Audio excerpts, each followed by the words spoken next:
Hi everyone, आज के session में हम लोग डिस्कस करेंगे स्विच स्टेटमेंट क्या होता है। और स्विच स्टेटमेंट सिलेक्शन स्टेटमेंट का पार्ट है जो कि हमने लास्ट सेशन में हमने डिस्कस किया था, जहां पे हमने इफ एल्स और एल्स इफ हमने डिस्कस किया था। और आज हमारा टॉपिक है स्विच स्टेटमेंट।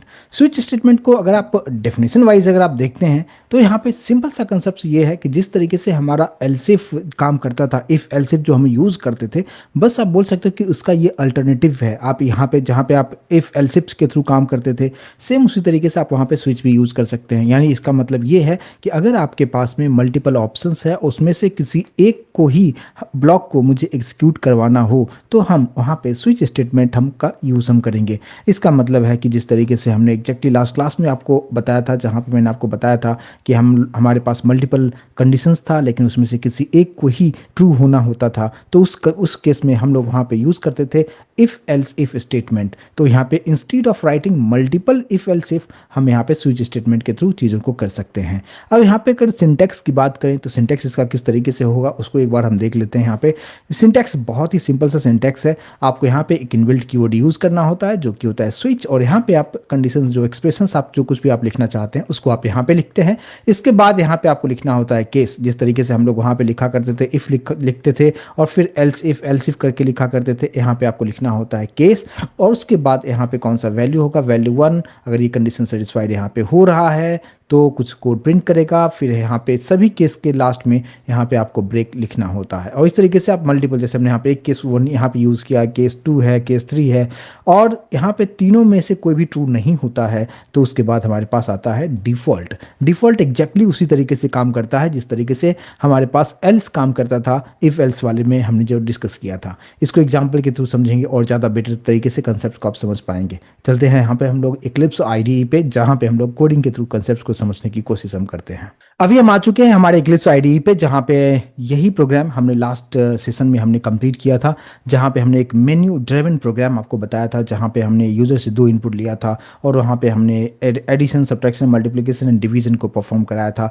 लेकिन वहाँ पे जो हमने यूज़ किया था इफ़ एल्स इफ का कंसेप्ट यूज़ किया था, बस सेम यही कोड हम रखेंगे, इसमें कोई चेंजेस नहीं करेंगे। बस यहाँ पे जो भी चीज़ें हमने, ये सारी चीज़ें जो हम लोग लिख रहे थे, इस सभी चीज़ों को मैं यहाँ से निकाल दूंगा, और निकालने के बाद अब हम लोग कंप्लीटली यहाँ से हम स्विच स्टेटमेंट का काम यहाँ पे हम करेंगे। किस तरीके से होगा देखिए, अगर हम इस कोड को भी रखते हैं साथ में तो आपको कंपैरिजन करना आसान होगा। अगर लास्ट सेशन आपने प्रॉपर तरीके से आपने देख के आए हैं तो ये कंसेप्ट समझना बहुत आसान होगा।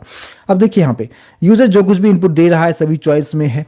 लास्ट क्लास में यहीं पे हमने आप कुछ हो रहा था, बस यहाँ पे हम लोग क्या करते हैं कि इसके नीचे आते हुए हम यहाँ पे लगाते हैं स्विच, और ब्रैकेट के अंदर में आप जो भी चॉइस यूज़र दे रहा है, जो कि 1 2 3 4 कोई भी हो सकता है, उस चॉइस को आपको यहाँ पे रखना है। तो हम डायरेक्टली ये जो चॉइस यहाँ पे है इसी को कॉपी करके यहाँ पे रख लेते हैं।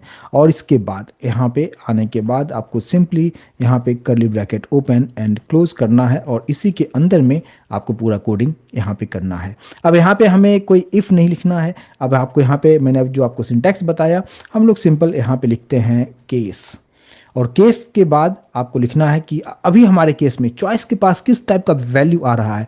चॉइस के पास जो भी वैल्यू आएगा यहाँ पे इंटीजर में आएगा, तो हम यहाँ पे उसके अकॉर्डिंगली हम यहाँ पे केस बनाएंगे, जो कि होगा केस 1।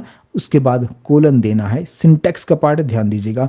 और इसके बाद फिर क्या प्रिंट करना है, तो प्रिंट वाला यही जो है मैं यहाँ पे जो लास्ट क्लास में यूज़ किया था उसी को कॉपी करके यहाँ पे मैं रखना चाहूँगा कि अगर यूज़र का चॉइस अगर 1 होता है तो केस 1 के अंदर जाएगा और ये मैसेज को प्रिंट कर देगा। लेकिन इसके बाद इस बात पे ध्यान दीजिएगा कि हर केस के बाद ब्रेक देना ज़रूरी है, और ये हम कुछ इस तरीके से हमने दे दिया है। सेम उसी तरीके से अब हमने यहाँ पे बना दिया है केस 2 कोलन रखेंगे, और उसके बाद अगर यूज़र अगर सेकंड चॉइस देता है तो वहाँ पे हमें जो करना होगा वो सब्ट्रैक्शन को करना होगा।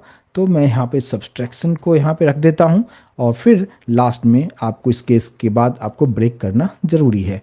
इसके बाद आते हैं केस 3 पे। केस 3 में आने के बाद अगर यूज़र चॉइस 3 देता है तो थर्ड वाले में हमने जो रखा था मल्टीप्लिकेशन को परफॉर्म करवा रहे थे, बस वही चीज़ यहाँ पे हम रख देते हैं। और लास्ट में ब्रेक, सभी यानी जितने भी केसेस आप बना रहे हैं सभी केस में कोडिंग क्या आपको एग्जीक्यूट करना है, और उसके बाद ब्रेक आप जरूर दीजिएगा। इसके बाद एक केस और हमें बनाना होगा केस 4, और उसके नीचे आते हुए केस 4 में हम डिवीज़न कर रहे थे, तो बस इसी डिवीज़न को हम लोग यहाँ पे कॉपी कर लेते हैं और यहाँ पे हम रख देंगे डिवीजन को, और लास्ट में यहाँ पे हम ब्रेक लगा देंगे। लेकिन अगर आप एल्सिफ जो हमने लास्ट क्लास में डिस्कस किया था, वहाँ पे अगर आप देखते हैं कि अगर ये सभी के सभी यानी चार कंडीशंस हमने यूज़ किया था और चारों में से कोई भी कंडीशन अगर सेटिस्फाइड नहीं होता है तो वो चला जाता था एल्स पार्ट में। लेकिन स्विच स्टेट में हम कोई भी एल्स हम लिखते नहीं हैं, यहाँ पे एल्स की जगह हम करते हैं डिफ़ॉल्ट।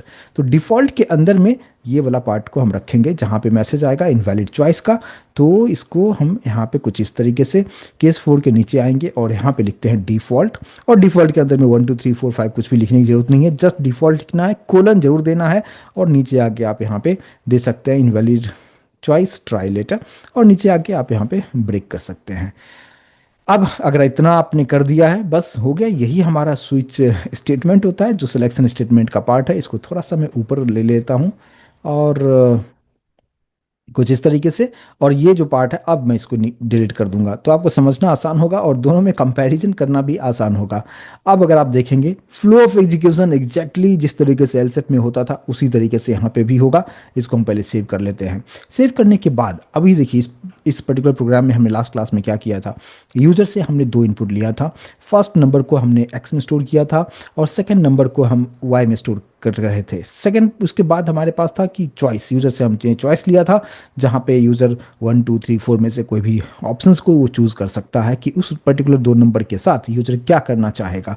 तो जो भी चॉइस होगा उसको हम चॉइस में स्टोर कर लेंगे, और वही चॉइस हमने यहाँ पे पास कर दिया है स्विच को के पास। तो यहाँ पे चॉइस के पास या तो 1 होगा, 2 होगा, 3 होगा, 4 होगा, ये चार ऑप्शंस हो सकता है, और चार के अलावा कुछ और भी अगर होता है तो वो डिफ़ॉल्ट में चला जाएगा। तो यहाँ पे अगर सपोज आप एज्यूम कीजिए कि यूज़र ने दिया 1, चॉइस 1 को उसने सेलेक्ट किया, तो यहाँ पे सर्च करेगा केस 1 को, और केस 1 के अंदर में आएगा और ये पर्टिकुलर जो मैसेज है addition as X plus Y, ये मैसेज यहाँ पे प्रॉपर तरीके से प्रिंट आपको करके दिखा देगा। और ब्रेक का मतलब कि आगे के केस को वो चेक करने नहीं जाएगा, जिस तरीके से हमने लास्ट क्लास में भी देखा था एलसिफ वाले में कि जहाँ पे भी कंडीशन उसको ट्रू मिलता था उस पर्टिकुलर स्टेटमेंट को वो एग्जीक्यूट करता था, लेकिन उसके बाद वाले को वो चेक करने भी नहीं जाता है। तो सेम इसी तरीके से आप ये बोल सकते हो कि हमने यहाँ पे मल्टीपल उसको ऑप्शंस दिया कि क्या करना है, उसमें से जो भी उसको सेटिस्फाइड हो रहा है, कंडीशन जहाँ पे सेटिस्फाइड उसको मिल रहा है, बस उसी पर्टिकुलर पार्ट को वो एग्जीक्यूट करता है, बाकी को चेक नहीं करेगा। लेकिन चेक कब करेगा?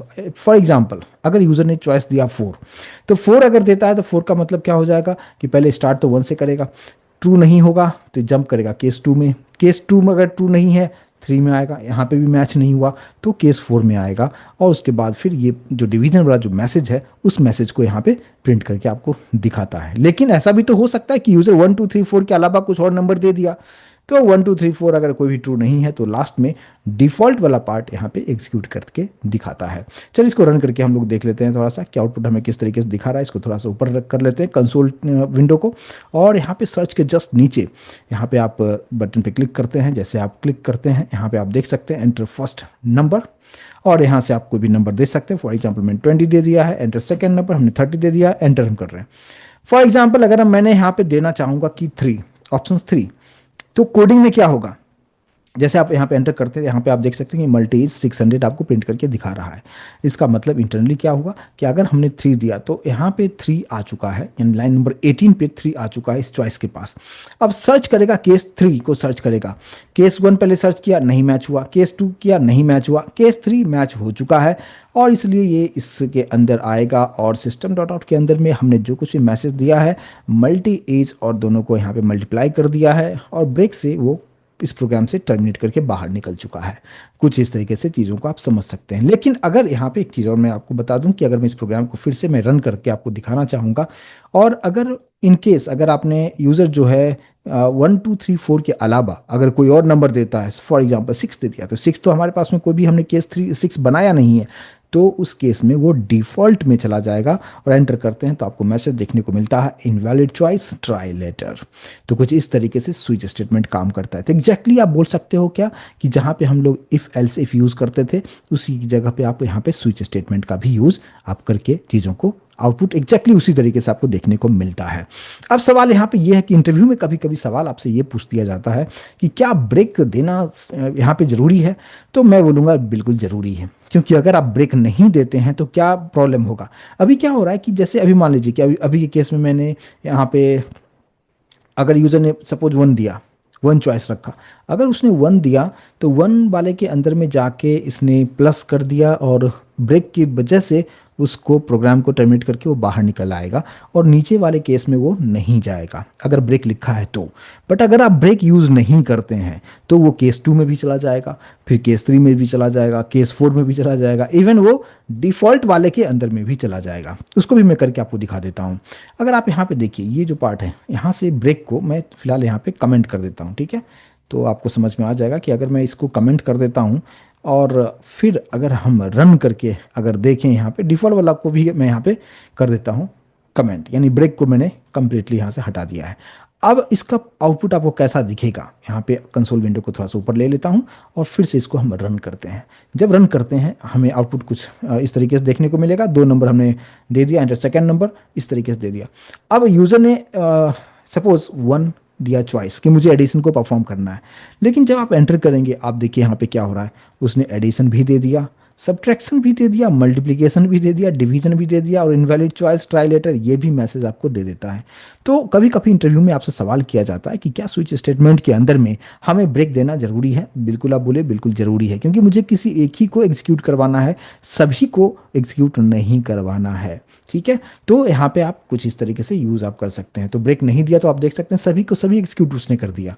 लेकिन कभी कभी आपको इस तरीके से सवाल किया जाएगा कि क्या यहाँ पे अगर आप ब्रेक नहीं लिखते हैं तो ये कंपाइल टाइम एरर दे सकता है, रन टाइम दे सकता है। तो आप बताइए कि बिल्कुल वहाँ पे ना कंपाइल टाइम ना रन टाइम, बिल्कुल कोई एरर नहीं आएगा। बट यही होगा कि जितने भी केसेस आपने बनाए हैं, अगर मान लीजिए अगर यूज़र ने केस 2 अगर दिया होता तो केस 2 के बाद जितने भी केसेस हैं उस सभी को एग्जीक्यूट करता। ऑब्वियस सी बात है केस 1 को एग्जीक्यूट नहीं करता। तो कुछ इस तरीके से इस चीज़ को आप समझ पाते होंगे। तो ये एक एग्जाम्पल हो गया। एक और हम छोटा सा एग्जाम्पल एक और हम देखते हैं। सिंपल सा एग्जाम्पल है, जैसे मान लीजिए कि हमें यूज़र से कोई भी कैरेक्टर लेना है, एक अल्फ़ाबेट लेटर लेना है और मुझे ये चेक करना है कि वो गिवन अल्फ़ाबेट जो लेटर है वो वॉवेल है या कॉन्सोनेंट है। तो हमारे पास 5 वॉवेल्स है AEIOU। अब इसको हम कैसे हम स्विच केस के थ्रू हम क्या कर सकते हैं उसको हम यहाँ पे देखते हैं। और ऑब्वियस सी बात है इसको एज एन असाइनमेंट आप उसको भी करके देखिएगा कि अगर हम यूज़र से कोई भी अल्फ़ाबेट लेटर लेते हैं और मुझे बताना है कि वो वॉवेल है या कॉन्सोनेंट है, using if else if statement हम कैसे करेंगे वो भी आप ट्राई करके देखिएगा, क्योंकि ऑलरेडी हम एल्स इफ के बारे में डिस्कस कर चुके हैं। लेकिन फिलहाल यहाँ पे हम स्विच के थ्रू तो जरूर आपको बताएंगे। तो देखिए यहाँ पे हम किस तरीके से करते हैं। फिलहाल तो यूजर्स इनपुट लेना है तो ऑब्वियस सी बात है स्कैनर क्लास का तो यूज़ आप करेंगे, लेकिन बाकी जो कहानी है इस सभी कहानी को यहाँ से हम हटा देते हैं। प्रोग्राम को एकदम सिंपल रखते हैं और यहाँ पे SYSOUT के अंदर में एक हम यहाँ पे मैसेज हम देंगे, एंटर एनी अल्फ़ाबेट। कुछ इस तरीके से हम एक मैसेज यूज़र को देने वाले हैं। और एक सबसे पहले तो एक वेरिएबल डिक्लेयर कर लीजिए कैरेक्टर में, क्योंकि यूज़र से कोई भी कैरेक्टर हमें लेना है तो हमने एक CH नाम का एक वेरिएबल डिक्लेयर कर दिया है और इसी CH में डेटा को स्टोर करना है। तो CH equals to SO dot और कैरेक्टर वैल्यू कैसे लेना है आप अच्छी तरीके से जानते होंगे। यहाँ पे उसके बारे में हम डिटेल यहाँ पे नहीं जाएंगे। और यहाँ पे हम लिखते हैं 0 पोजीशन पे यूज़र जो कुछ भी कैरेक्टर देगा उसको वो CH में स्टोर कर लेगा। यानी यूज़र जो भी इनपुट अब दे रहा है कैरेक्टर में वो सभी किस में स्टोर हो जाएगा, CH में। लेकिन सभी वैल्यू नहीं आएगा, जो 0 इंडेक्स पे जो वैल्यू होगा वही CH में को यहाँ पे मिलने वाला है। अब इस CH के पास में जो भी अल्फ़ाबेट लेटर यहाँ पे मिलेगा उसके अकॉर्डिंगली कंडीशन चेक करना है यूजिंग स्विच। अब देखिए अगर आप यहाँ पे स्विच अगर यूज़ करते हैं तो सिंटैक्स अभी आपको समझ में आ गया होगा। यहाँ पे आपको स्विच लिखना है और यहाँ पे आपको लिखना है expression that is CH। Variable का नाम CH है, उसी के अंदर में यूज़र जो कुछ भी इनपुट देगा ABCD जो भी अल्फ़ाबेट देगा सभी इसके पास में आएगा। इसके बाद यहाँ पे curly bracket open and close कीजिएगा। अब जो भी कोडिंग करना है आपको इसी स्विच के अंदर में कोडिंग करना है। अब यहाँ पे आप क्या लिखते हैं, केस। अब यहाँ पे सोचना ये है कि वहाँ पे हमारे पास में क्या था, केस 1 2 3 4 इस तरीके से चीज़ें था। लेकिन यहाँ पे यूज़र क्या देने वाला है, AEIOU। हमें चेक क्या करना है, हमें वॉवेल को चेक करना है। तो हमारे पास 5 वॉवेल्स है तो हमें 5 केस बनाना होगा। और केस का नाम क्या रखेंगे हम, केस का नाम रखेंगे AEIOU कुछ इस तरीके से। तो यहाँ पे हम केस A लिखेंगे। लेकिन ध्यान इस बात पे रखना है कि कैरेक्टर को हम हमेशा जावा में हम सिंगल कोट के अंदर ही रखते हैं। तो यहाँ पे आपको लिखना है केस सिंगल कोट के अंदर में A लिखना है और फिर यहाँ पे कोलन देना है और फिर नीचे आके SYSOUT के अंदर आप आते हुए यहाँ पे प्रिंट कर सकते हैं कि CH और फिर इसके बाद यहाँ पे डबल कोट के अंदर में लिख सकते हैं इज अ वॉवेल। सिंपल सा मैसेज दे दिया हमने और फिर यहाँ पे हम ब्रेक के थ्रू यहाँ पे इस केस से बाहर निकल आएंगे। इसी को अगर मैं कॉपी कर लेता हूँ और फिर यहाँ पे हम पेस्ट कर देते हैं, दूसरा केस हो जाएगा ई के लिए, और बाकी सब सेम ही रखना है। नीचे आते हैं और यहाँ पे ए ई के बाद हो जाएगा आई, और आई के बाद हमारे पास में एक और केस होगा ओ के लिए, और एक और केस होना चाहिए जो कि हम रखेंगे यू के लिए, और बस हो गया ए ई आई ओ यू। तो अगर यूज़र ने अल्फ़ाबेट के अंदर में कोई भी कैरेक्टर इनपुट देता है, फॉर एग्जांपल उसने ई दे दिया, तो ई दे दिया तो किसके पास ई देगा? ऑब्वियस सी बात है, सी एच के पास होगा। वही सी एच किसके पास है? स्विच के पास में है। अब यहाँ पे अगर यूज़र ने ई दिया है तो वो पहले सर्च करेगा केस ए, क्या मैच हो रहा है? नहीं हो रहा है, तो वो जंप करेगा केस ई के पास में। यहाँ पे मैच हुआ क्या? यस, यहाँ पे मैच हो चुका है। अगर यहाँ पे मैच हो चुका है, बस इसके अंदर में जाएगा और यहाँ पे मैसेज दे देगा सी एच। सी एच का मतलब क्या? कौन सा वैल्यू यूज़र ने दिया है, तो जो कुछ भी इनपुट रहेगा, फॉर एग्जाम्पल यूज़र ने ई दिया है तो मैसेज क्या आएगा? E is a vowel. ये मैसेज आपको आउटपुट में देखने को मिल जाएगा और ब्रेक से इस प्रोग्राम को टर्मिनेट करते हुए बाहर निकल जाएगा। बस सिंपल सा कुछ इस तरीके से करेंगे। लेकिन यूज़र तो हो सकता है कि ए ई आई ओ यू के अलावा कुछ और भी तो दे सकता है अल्फ़ाबेट लेटर में, तो उसके लिए लास्ट में हमें क्या यूज़ करना होगा? डिफ़ॉल्ट यूज़ करना होगा। तो यहाँ पे आपको लिखना है डिफ़ॉल्ट कोलन, और नीचे आते हुए यहाँ पे S Y S O U T के अंदर में आप डाल दीजिए क्या कि कुछ इस तरीके से मैसेज हम रखते हैं यहाँ। इसी को कॉपी करके और यहाँ पे हम लोग रख देते हैं, जहाँ पे रहेगा क्या? Is not a vowel, right. और लास्ट में आप ब्रेक यहाँ पे भी डाल दीजिए। इसको आप सेव कर लीजिए। सेव करने के बाद इसको हम रन करके एक बार देख लेते हैं कि प्रोग्राम प्रॉपर तरीके से काम कर रहा है क्या। सर्च के नीचे यहाँ पे रन करने के लिए यहाँ पे ऑप्शन है, यहाँ पे क्लिक कीजिए। क्लिक करने के बाद नीचे अगर आप देखते हैं कि एंटर एनी अल्फ़ाबेट, ये आपको दिखा रहा है। अगर आपने यहाँ पे लिखा है ए और एंटर करते हैं तो यहाँ पे आया ए इज़ अ वॉवेल। मैं फिर से इसको मैं रन करूँगा, और अब अगर आप यहाँ पे कुछ और इनपुट देना चाहें, फॉर एग्जांपल हमने पी दे दिया, क्या पी हमने केस बनाया है? नहीं बनाया है, तो वो डिफ़ॉल्ट में चला जाएगा और वहाँ पे मैसेज आएगा P is not a vowel. अब आप सोच रहे होंगे कि यूज़र कैपिटल में भी तो दे सकता है। फॉर एग्जांपल अगर इसको हम रन करके फिर से हम दिखाते हैं आपको, अगर यूज़र ने दे दिया कैपिटल ए, तो आप बताइए कि क्या यहाँ पे इट इज़ अ वॉवेल आएगा या it is not a vowel आएगा। तो यहाँ पे आपको क्लियर आपको समझ में आना चाहिए कि हमने केस में क्या कैपिटल ए हमने यूज़ किया है? नहीं किया है। तो ऑब्वियस सी बात है, यहाँ पे जब आप रन करेंगे तो ये मैसेज आपको दिखाएगा A is not a vowel. तो आप सोचेंगे कि ये कैसे हो गया, तो इसको आपको सही कैसे करना होगा? उतना केस आपको बनाना होगा, इस बात पे ध्यान दीजिएगा। जैसे हमने केस ए बनाया है, उसी तरीके से केस ए में कैपिटल ए के लिए भी आपको सेपरेटली केस बनाना होगा। सेम उसी तरीके से कैपिटल ई के लिए भी आपको सेम उसी तरीके से बनाना होगा। तो यहाँ पे टोटल केस हो जाएगा कितना? 10, 5 स्मॉल वाला, 5 कैपिटल वाला, और फिर उसके अकॉर्डिंगली आप यहाँ पे इस प्रोग्राम को कर सकते हैं। तो आई होप कि कंसेप्ट समझ में आया होगा। लेकिन सोच रहे होंगे कि यहाँ पे एक चीज़ और, हम थोड़ा सा इस प्रोग्राम को थोड़ा सा और शॉर्ट में हम कर सकते हैं। वो कैसे कर सकते हैं उसको देखिए। यूज़र जो कुछ भी यहाँ पे अल्फ़ाबेट दे रहा है, आउटपुट में हमें क्या देखने को मिल रहा है? यहाँ पे आउटपुट अभी आपने देखा, आउटपुट में हमें क्या मिल रहा है कि यूज़र ने जो कुछ भी इनपुट दिया है वो यहाँ पे कैरेक्टर आ जाएगा, और उसके बाद इज़ नॉट अ वॉवेल, और ये अगर वॉवेल है तो इज़ अ वॉवेल। तो आउटपुट जो है सभी के लिए हमें सेम ही दिखाना है। क्योंकि अगर हम लास्ट एग्जांपल की अगर हम बात करें, जहाँ पे हमने मेन्यू ड्रिवन देखा था, वहाँ पे 1 प्रेस किया तो प्लस आ रहा था, 2 किया तो माइनस आ रहा था, 3 किया तो मल्टीप्लिकेशन आ रहा था। तो सभी केस के लिए आउटपुट अलग अलग था। लेकिन यहाँ पे सभी केस के लिए आउटपुट हमें एक ही चीज़ दिखाना है कि अगर यूज़र ने ए ई आई ओ यू में से कुछ भी एक दिया है तो वहाँ पे मैसेज हमें इज़ अ वॉवेल ही दिखाना है। तो आप क्या करते हैं कि यहाँ पे कॉमन तरीके से काम कर सकते हैं, और वो किस तरीके से होगा? आप बहुत ही सिंपल तरीके से कर सकते हैं कि ये जो हमने अलग अलग जो case A E I O you जो बनाया है ना, आप इसको एक साथ कर सकते हैं। जैसे मैंने यहाँ पे लिखा है केस ए, इसके बाद आप यहाँ पे कोलन लिखने के बाद ये जो पार्ट हमने जो अलग सेपरेट जो बनाया ना, इसको ऐसे मत कीजिए, यहाँ से कट करके यहीं पे रख दीजिए, केस ए कोलन केस ई। इस तरीके से आप यहाँ पे कोलन देते हुए सेम उसी तरीके से इसको भी मैंने यहाँ से कट करके यहाँ पे रख दिया है। सेम उसी तरीके से यहाँ पे हो गया ए ई आई, ओ वाला कहाँ गया? ओ वाला नीचे है, इसको भी यहाँ से कट करते हुए हम लोग ऊपर रख देते हैं। और यहाँ पे एक और हमारे पास में है यू, इसको भी यहाँ से कट करेंगे और यहाँ पे हमने रख दिया है। तो हमने case A E I O U एक लाइन में कोलन से सेपरेट करते हुए सभी केस लिख दिया। अब आप यहाँ पे आप कैपिटल वाला भी अगर ऐड करना होगा तो आप कर लीजिएगा, कैपिटल ए केस ए के और ई आई ओ यू इस तरीके से कर लेंगे। अब इस सभी के लिए एक कॉमन मैसेज क्या हमें देना है?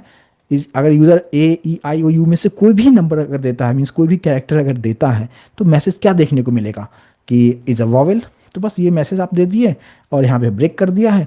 अब ये जितने भी हमने ये जो स्टेटमेंट लिखा था, इस सभी स्टेटमेंट को यहाँ पे कोई ज़रूरत नहीं है, और जस्ट हमारे पास में अब सिर्फ यहाँ पे case A E I O U एक साथ एक लाइन के अंदर हमने लिख दिया है, और उसके बाद यहाँ पे नीचे डायरेक्टली डिफ़ॉल्ट कर दिया है। तो अगर A E I O U में से कोई भी यूज़र नहीं दे रहा है तो वो डिफ़ॉल्ट में आ जाएगा। तो कुछ इस तरीके से भी यहाँ पे केस को काफ़ी सॉफ्ट आप एक दो लाइन में चीज़ों को आप कर सकते हैं। आउटपुट एग्जैक्टली सेम उसी तरीके से देखने को मिलेगा। रन करके देख लेते हैं। यहाँ पे मैंने रन बटन पे क्लिक कर दिया है, आउटपुट आप देख सकते हैं। यहाँ पे मैंने दे दिया है सपोज यू, एंटर करेंगे, यू इज़ अ वॉवेल दिखा रहा है प्रॉपर तरीके से। अब यहाँ पे फिर से एक बार और रन करके देख लेते हैं। फॉर एग्जाम्पल मैंने यहाँ पे दे दिया है पी, एंटर किया, P is not a vowel.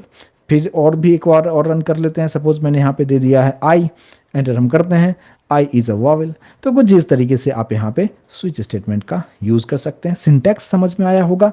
Case जो है यहाँ पे सभी स्मॉल में लिखना है, और ये जो है यहाँ पे मैंने सभी स्मॉल के लिए बनाया है, बट आप जब आप प्रैक्टिस करेंगे तो कैपिटल के लिए भी केस आप बना लीजिएगा, और सभी केस के बाद कोलन जरूर दीजिएगा, और केस के अंदर में क्या करना है वो मैसेज कैलकुलेशन जो भी करना है आप कर सकते हैं, लास्ट में ब्रेक जरूर दीजिएगा। तो ये कुछ सिंटैक्स इस तरीके से स्विच का हम करते हैं, और इसको एक बार आप प्रैक्टिस आप करके अच्छी तरीके से देखिए, समझने की कोशिश कीजिए। और आज के सेशन में बस हम इतना ही रखते हैं, और फिर मिलते हैं नेक्स्ट सेशन में, आगे का पार्ट डिस्कस करेंगे। Thank you so much guys.